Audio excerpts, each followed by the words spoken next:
Hi, my name is Jane Fudyma, and I'm a PhD candidate in the Soils and Biogeochemistry graduate group at University of California, Davis. I'm in Joanne Emerson's viral ecology lab, and I'm interested in spatial soil ecology. So soil bacteria are important contributors to nutrient cycling, soil health, and climate change. They do this by transferring nutrients within the soil, which can result in greenhouse gas release to the atmosphere or carbon storage within the soil. Viruses that infect these bacteria are also thought to be important in these ecosystem functions, since they infect and subsequently control the bacteria that are responsible for these processes. However, we are faced with a problem that is making it difficult to understand how viruses control bacteria and nutrient cycling in soil.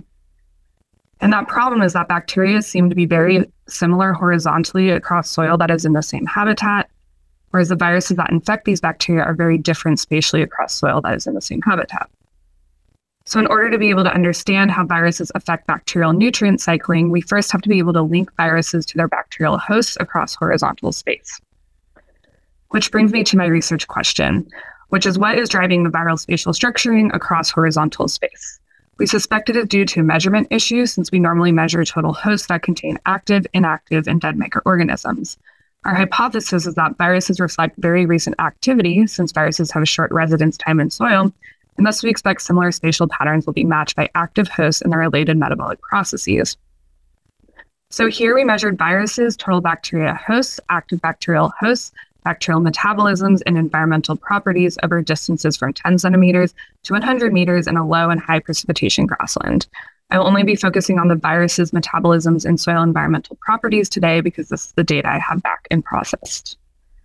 This figure shows distance decay curves, where the steeper the curve, the more different viruses are across horizontal space.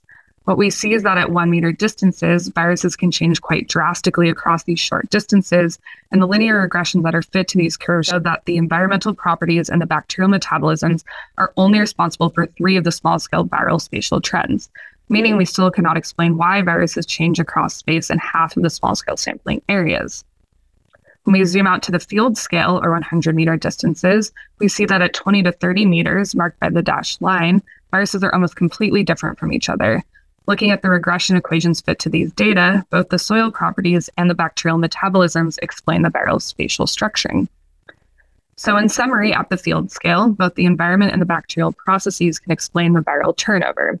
However, at the smallest scale, we still don't know why the viruses are so spatially structured.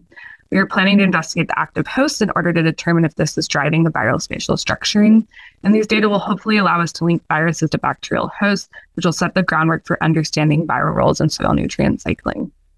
And I would like to thank ARCS for funding this research. More specifically, I'm using this money to fund the sequencing for the active hosts, which is one of the most important components of this data set. Thank you again.